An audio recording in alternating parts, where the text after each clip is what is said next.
Oh, it's Open Line. I love that song. Mary Chapin Carpenter. I can never get enough of that song. And it's a great way, I think, of looking at the world. You know, it's important to get up every day and feel lucky. I've never been a big believer in astrology. As I've mentioned before, I will go to the horoscope after the day after, and I go back and I look and I say, oh, yesterday was supposed to be bad. I had a good day. Or for that matter, yesterday was supposed to be really good, and it was kind of average. So I don't necessarily believe in that, but I do believe in luck in the sense that, you know, we make our own luck by narrowing the margins of error and being prepared for every opportunity. That's another way of looking at it. But put the subject to bed. It's Open Lines. Don't know where you want to go, but we'll follow you. So it's Open Lines. Where are you going to take us next? On Coast to Coast AM, this is Ian Punnett. My Twitter friend, the Drunken Scoundrel, said at Deacon Punnett, I heard the black cat crossing your path thing was only if it went from left to right. Did you cover that? No, I have to say, no, I didn't know that it had a direction involved. We don't have to talk about luck, but we certainly can keep talking about it for a while until you've got other topics you want to talk about, if you need to work that out of your system. Esteban is in San Antonio on Coast to Coast AM. Esteban? Hey, Ian. Hey. I'll throw this out to you. Last Sunday I rode to church, and I found it very appropriate that during the sermon, the wind shifted, and I basically had headwinds all 14 miles to and from church. And this whole sermon was about embracing trials.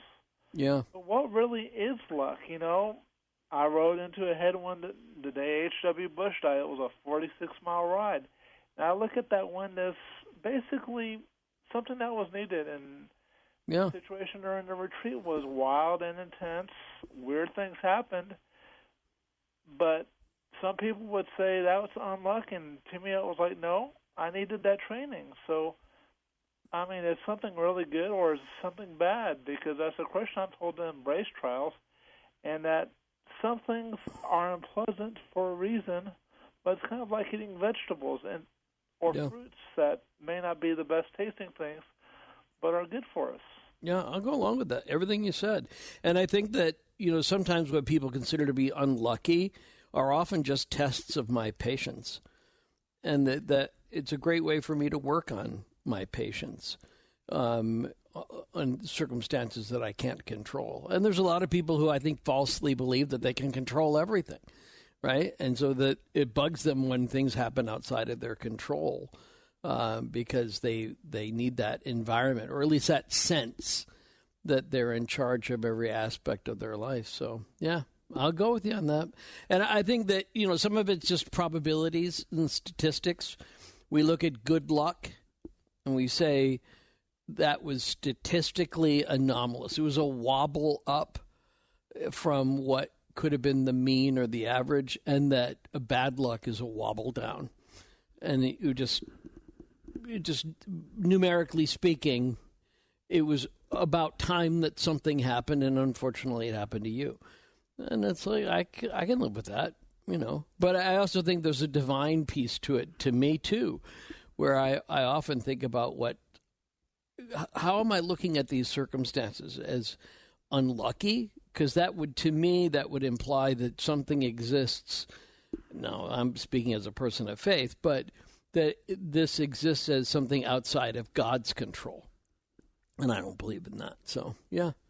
With you. And, of course, there's the old joke, too, Esteban, that says the definition of good luck is this. I'm disavowing this, and I miss you, Mary. I loved you very much. But that good luck is when your mother-in-law falls in a river. Bad luck is when someone's there to save her. So, there's that, too.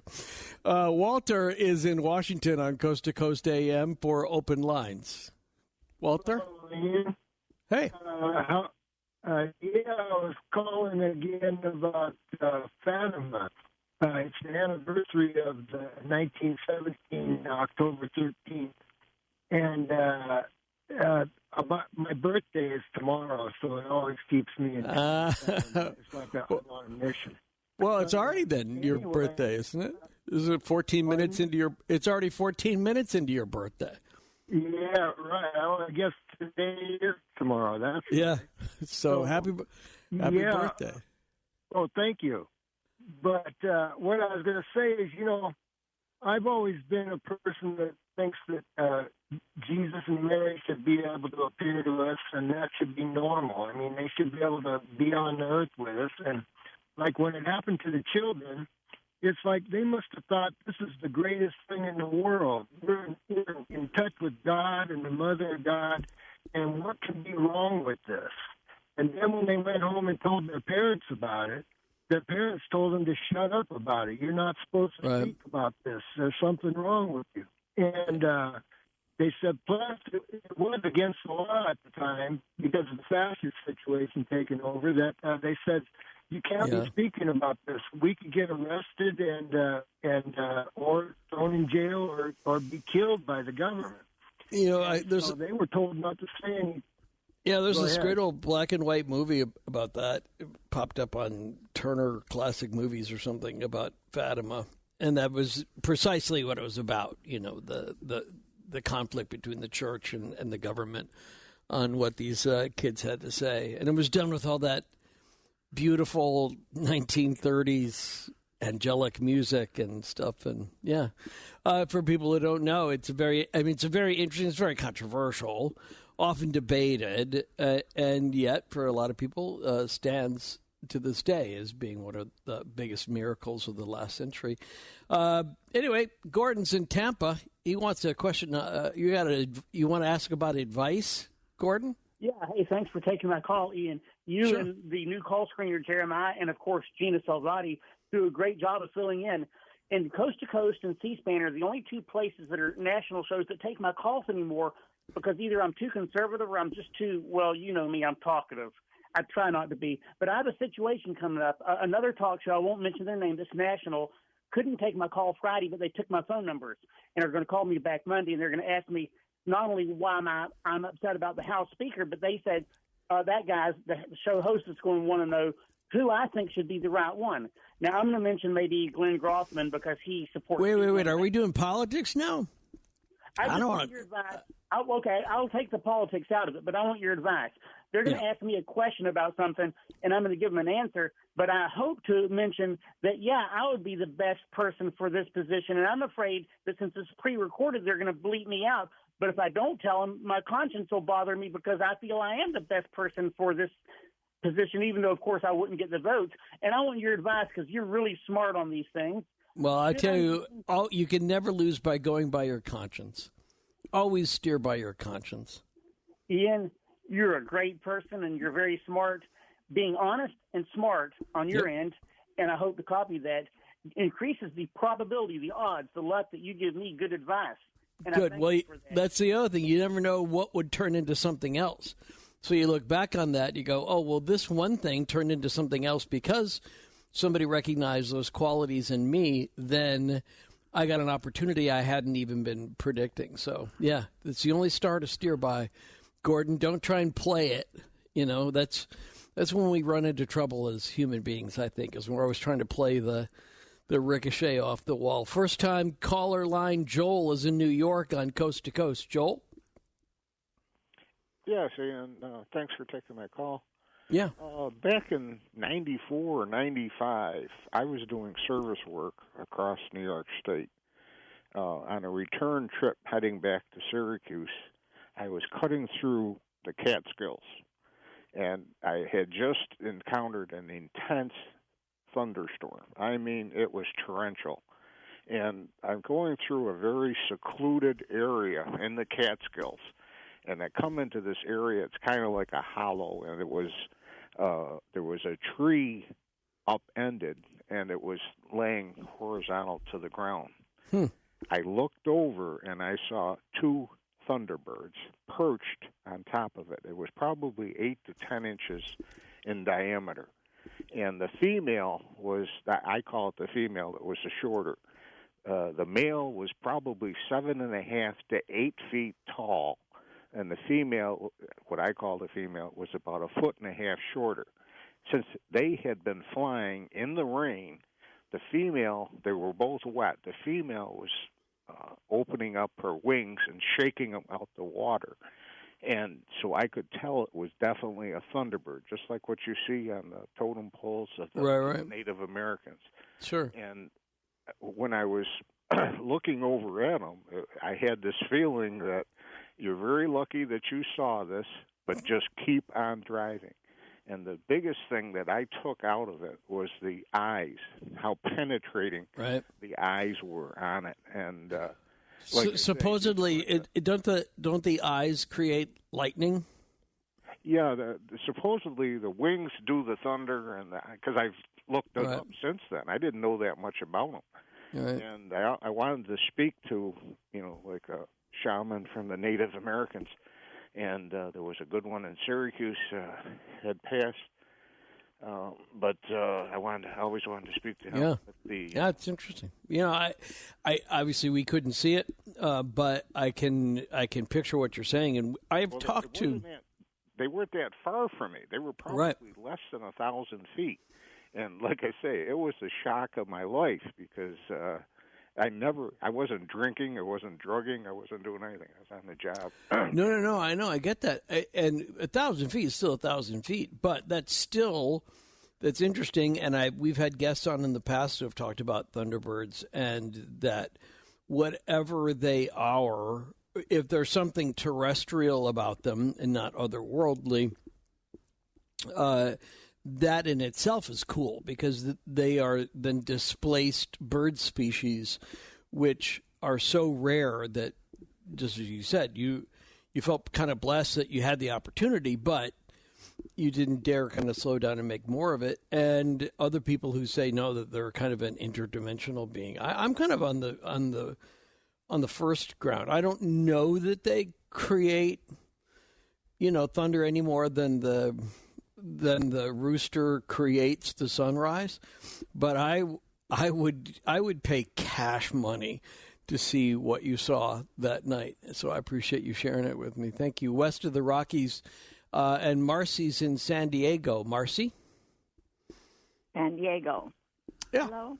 Hey.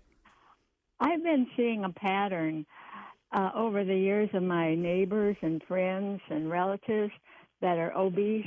It seems like they do not get to 60. I've had a whole bunch of them die around 58, and my brother's son died last year at 56. And it's really... Died of what? Well, I'm just saying the obesity, and they seem to feel wonderful up until a point. My neighbor that died at 58, she says, well, I feel great all the time. I don't know why you go to a gym. You don't need it. Right. I can ride the electric scooter in the store. Everything's great.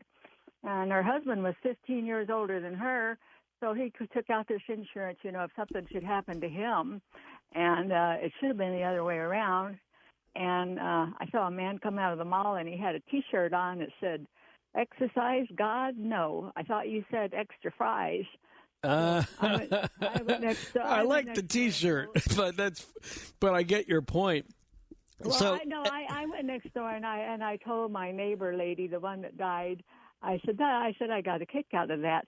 She said, "Oh, I want that T-shirt. Why didn't you ask him where he really? got it? I need it." I said, "Well, I didn't want to chase down a strange man in the parking lot." Yeah. I'm just getting tired of losing all my and that lady that I just was talking about, she was my best friend, and I miss her so much. I was always going over there. And the Jeremy that calls all the time, he said he weighs 300, and he's only 36. Yeah. And I know a person can say I feel wonderful all the time, but that's the youth talking. It's all their young years. And so, to amplify that point, so obesity obviously puts extra strain on organs. And then you're asking for trouble in that you never know what that trigger is going to be that could have something dormant inside that you didn't know you had. It could be heart disease. It could be just valve giving out from having to pump all that blood to reach all those, parts of your body with all the extravascular material. And yeah, I'm with you. I mean, I took it very seriously when my doctor said a couple of years ago that, I had to lose some weight and my numbers weren't trending well. And I was like, okay. So that's when I became a vegetarian. And lately my doctor says, no, actually it's the other way around. You've got to eat more meat protein because you're not getting, I was undernourishing my body from protein. So I think it's important to look at the science and to be honest as we consider our bodies as machines, and that we should keep them, operate. We're only blessed with one of them. So I'm with you, Marcy. I think the T-shirt is funny, but I would also feel weird walking up and asking somebody where they got it. James is in Virginia on Coast to Coast for Open Lines. Go ahead, James. Hi, Ian. Hey, interesting show tonight. Different superstition things. Yeah. You mentioned about the mark of the beast and all that, the 666. Well, are you familiar with Revelation 12, the woman that shouted in the dragon, that came true on September 23rd, 2017, that it was a celestial event? It says to look to the heaven, and it's at the beginning. And the woman is Virgo, and a garland of 12 stars over her head. Turns out to be 9 stars and 3 planets. The moon at her feet, and the sun, she's clothed with the sun. The sun's up above her shoulder. And the snake constellation is the one at her feet, which would be the dragon. And that's when it came through. Now, that came about a month after the great eclipse in America, the USA only eclipse, which went right through from the West Coast to the East Coast. And the only time I ever did that before, just in America, was 1776. So I wrote a book called Blessed with an Angel and a Rainbow to update it for those things as signs of Jesus' return. And it says we'll know from the sun and the moon, signs in the sun and the moon and the stars when he'll come back. I'm talking about the rapture, Yeah. Because Revelation 3 talks about, because you kept my command to persevere, I'll keep you from the hour of trial, which will come upon the whole earth to test those on the. I don't know the exact. Yeah, you're a little nervous. I don't want to misquote Jesus. Words, I don't have it in front of me. But it says to save you from the hour of trial, and the hour of trial, I believe, is the great tribulation, the last 3.5 years of the tribulation, the really bad stuff. But anyway, I just wondered if you're familiar, because you can go on the YouTube. You can't get it from too many ministers. They don't go on YouTube apparently, and they don't realize that if they would, or if they just had an astronomy type of program, it shows exactly how everything lined up on September 23rd, 2017. Well, I'll take your word for all of that, but I'll take your word for all of that. But I'll just say, I'll add that it's not the first, right? I mean, you recognize it is. This is an interesting interpretation, and there seem to be some markers along the way that say, this is it. But this concept has just been played out over and over and over again and reinterpreted over and over and over again. So I say what I always say, someday someone's going to be right, but right now it's a sorry history of interpretation that sort of assumes that the people that were receiving that coded information then didn't have any idea what it was about. I think they knew, and it had meaning for them. But interesting story, and I appreciate that. And that leads us back into more open lines. You just never know where this show's going to go next on Coast to Coast AM. This is Ian Punnett. I love open lines, especially on nights like tonight. East of the Rockies, Glenn is in Nash Vegas on Coast to Coast AM. Glenn? Hello? Can you hear me? Hey, sure can. Is this Ian? Yes, it is. I'm really enjoying this program. I listen to this program every night. My sleep has become unimportant since I listen to your show. I wanted to ask you or your guest about something regarding out-of-body experiences. Do you have them? Mr. Mark Anthony, No, it's in regard Mark's to a gone, but program did you have him? It's in regard to a program that was on May the 13th. Right. I think, Ian, you were the guest host. And I believe I was. It was a man on there who had taught himself how to have an out-of-body experience. Do you remember that show? I do. I do remember that comment, too, and I remember what I said as a follow-up. Do you have them yourself? No, I have not done that, but he said over a period of months, that he learned how to do that, and he could look down and see his body in the bed. Right. And he would see other spirits around, and he said, don't talk to any of them. He said some of them may be bad. Well, that's interesting. I've forgotten that part. The out-of-body experience shows that we've done time, there's a kind of consistency to them, and to the testimony of people who have gone through them. And I've been meaning to revisit that, so maybe that's something that Mark and I can do the next time he's on. Can I ask him a question? He's not on. He left it to the top of the hour. Yeah. Oh, can I ask you a question? Sure, go ahead. It's regarding what the man. I think he said he was from British Columbia, but he said that in one of his out-of-body experiences that he went to the moon. Do you remember that? Okay. It's that and part he said, is. He said go he ahead. could look down and see a large building on the moon in a valley that was in the shape of a swastika. Oh God! Do you recall that? I don't. I blocked it out of my memory for some reason. What was his point of making that, of telling that story? He was just talking about his trips and the out of body and the out of body experiences. And I looked on the internet, and there was information on there saying that there is a large building somewhere on the moon built in the shape of a swastika. I just wanted to have your comments. What do you think about that?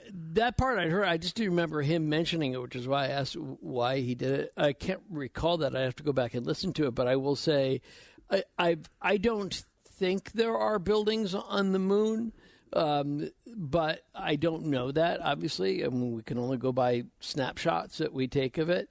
I think it would be. It's part of this. It's part of a myth. I think that says that the Nazis survived World War II, and that's often promoted by people who do think that they were the smartest people that ever lived and that they were all geniuses and whatever. And that's also not a belief I have. But, that's where the same kind of thing where people believe that there's a hole in Antarctica and there's a Nazi base in Antarctica and that they can fly through the core of the Earth. And, yeah, it's never been my thing, but you know what? I think I'll have to have Mark back on and talk about that, and maybe there's somebody else who has the kind of photography that might be able to prove that. But as long as we're talking about space, let me grab Charlene, who's in California on Coast to Coast. Go ahead, Charlene. Hello, Ian. Hi. Hey, I wanted to ask you about, because you and Mark earlier were talking about Apollo 13. Yeah. And with regards to luck. And I was wondering if you have ever thought of this, like, what you think of this idea about, like, pushing your luck. Like. Right. That's a great way to. Like with how Apollo 13, I think they, didn't they arrive or leave on April 13, and they launched it 1,300 hours at 13 minutes and 13 seconds or something like that, or whatever. I'd have to go back and revisit the movie. I don't know. But... I mean, they really hyped up this 13, and I don't know. I always thought, they really kind of pushed it with that 13. I kind of always wondered if that kind of played into. I mean, obviously, there was actual physiological damage to the ship and everything. But, I mean, as far as, I don't know if spiritual is the word. No, but I accept this idea. You know what I mean? Yeah, I mean, I do actually, about pushing one's luck. And I think that there's there's a certain. I think people do this a lot with gambling. They have a great day. They love to watch TV football and bet on TV, and they have a really great day, and then they just can't stop.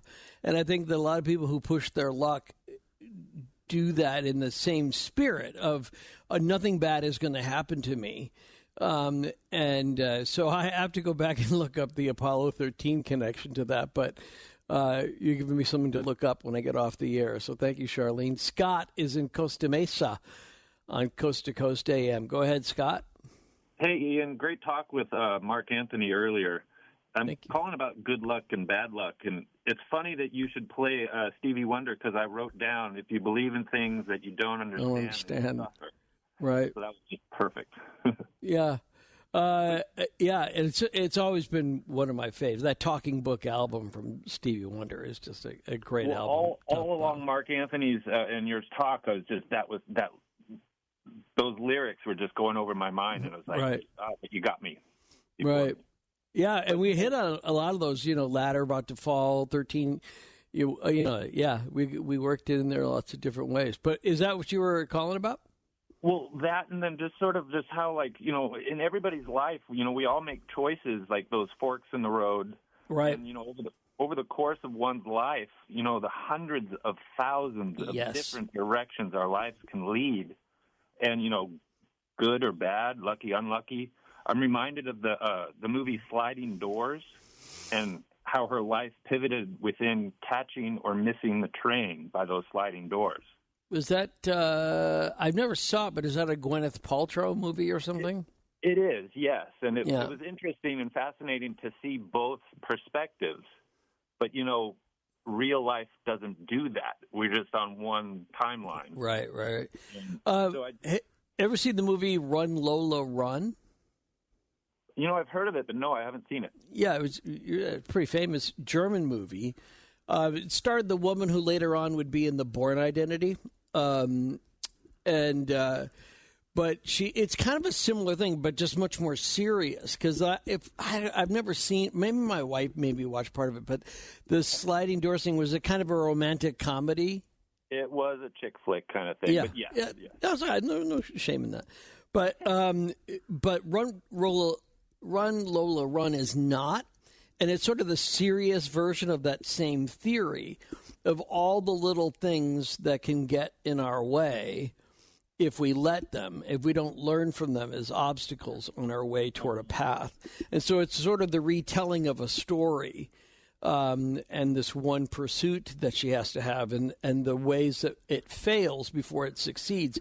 Maybe a little bit like the Tom Cruise movie Tomorrow, Edge of Tomorrow, or I think it's what they ended up calling it, which is kind of based on that same theory. So yeah, I love I'll watch Sliding Doors. I'd be happy to, because that actually sounds like something I'd really enjoy. So thanks for the tip. Texas has got Steve in it, and he's on the wild card line. Go ahead, Steve. Ian, that guest you had on with the Templars and the Constitution was just absolutely amazing. Good. I'm glad you enjoyed it. Have you ever followed the Oak Island TV show? Yeah, I do, actually, from time to time. I probably have only seen 10% of them, but it's been on for a long time, so I feel like it's been on maybe 10 seasons. Their whole thing is finding out, they've done just massive Templar stuff of how the Templars went to Scotland and then came to America and stuff. I just thought it'd be cool if you hook that guy up with them. They bring on all these Templar experts, and I guess I could look him up and email him or something. You can. You can link up to his website just through ours at coasttocoastam.com. But yeah, that's interesting about that. What's the status on the Oak Island thing? Did the show wrap? Did they ever find anything? No, they're coming back. Okay. Right at the end of last year, they think they dug down an old shaft, and they're bringing up just huge gold samples in water that's down in the bottom. All right. Well, that's cool. This should be quite exciting. Yeah, and if they really did do that too, they need like serious artillery surrounding that dig site if they've found gold that they can pull out of the earth like that. One other thing I was going to really call about, I was an electrician in Austin for 25 years, and I remodeled all the high-rises there. I was always remodeling high-rises, and I never knew about the 13th floor until I started spending time in high-rises. I was like, why is there not a 13th floor in all these high-rises? Right. And I found out about that. The other thing is I called about, have you ever heard of the band from Austin, 13th Floor Elevators? Heard of them, never heard them. They're an iconic. I mean, of all of the bands that have come from Austin, 13th Floor Elevators has a great reputation. They were around for a while. Yeah, it was amazing. Janis Joplin almost joined the band. ZZ played with them. They started the psychedelic rock and were huge. And I thought it would be cool if you'd have played a 13th Floor Elevator. I hadn't thought about that. I really hadn't thought about that, but I will. Next time it comes up, I will. And they had. I thought they were also kind of at the time. The Jug Band thing was still hanging on, weren't they? Didn't they have? Wasn't that part of their image, or am I? Yes, they morphed. It went from 65 to 69 was like the true band, but it kept going and going. And Roky Erickson got thrown in a mental institution. The whole that's story right. is just unbelievable. Right. They used to write about it in the Austin Chronicle. The history of all that. Well, so. The history of Austin rock is so cool. We were just actually talking a little bit about Stevie Ray Vaughan in the break with Adam, who's the frontline producer. And there's so many cool bands that have come either through Austin or up from Austin because of that emphasis in the city of Austin on live music. And I think that's just there's some cities that are really known for that. I think it would be fair to say Chicago is one of them, where they put a big emphasis on outdoor concerts and masses of people on it. That's what I love about Austin. To that point that it's not just a PBS show, Austin City Limits, but there was a radio station called Austin City Limits, right? So very good. Thanks. Appreciate that. Gabriel, first-time caller line on Coast to Coast AM. Go ahead, Gabriel. Hey, can you hear me, Mr. Punnett? Sure. Hey, good to talk to you. Happy Good Friday the 13th. Well, and all the Coast to Coast listeners out there. Long-time listener for about 25 years now. Two things. I'm calling, I don't know, just like fun fact about letting you know that, the late rapper Tupac Shakur, he died on Friday, September the 13th of 1996. And also Julia Child in August 2004 on Friday the 13th as well. Oh, I didn't know that. Just wanted to share that. And you heard about the arrest, right, for the guy who's being No, he actually died. He was killed. He was killed. Tupac Shakur was killed on Friday, September 13th of 1996. No, I know. Did you hear about the arrest? Oh, yeah, recently. Yeah. That was, right, that they finally got a guy that they're naming as a primary suspect, yeah. Also, I don't know if this is like, there's like I'm not promoting anything, but that Taylor Swift, her lucky number is 13 from what I know, and today, like, this weekend was her movie release, whatever. Yeah. And also, in order to make a capital B, you can't make it without making a number 13, a 9 and a 3. Yeah, that's true. I'm looking up the date that it says that Tupac was killed, and it says September 7th. So he clung to life for 5 days. I'm corrected. So that's why it's the 13th is the actual date that he died on, I guess, right? Okay, very good. September 13th, yeah. Yeah. No, I appreciate that. No, thanks for jumping in. It's important to remember those little things. Kind of fun. sad that Tupac obviously was killed. But all right, and then let me go to John, who's in Buffalo on Coast to Coast. John, hi, how are we doing? Doing great. Where are you going to take us? Well, it's kind of weird because John's my middle name. Brandon's my first name, so that just scared me with the 13.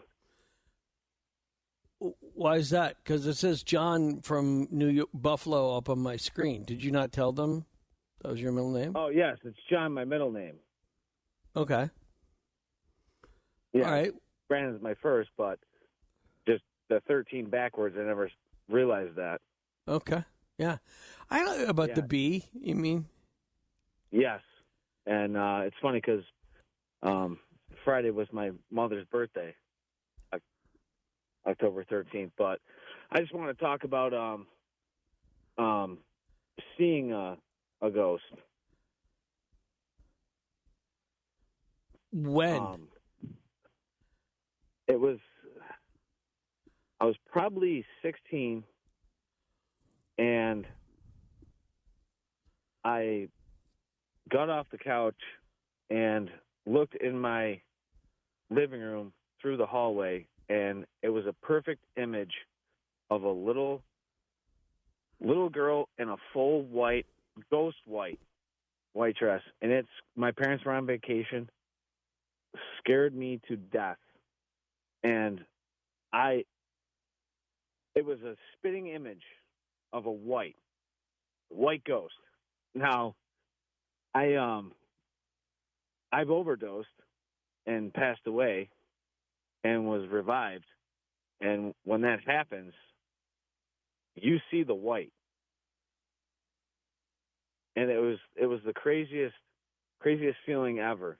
Like to see the white and then to rethink about the ghost, to see the white ghost. And just my thoughts on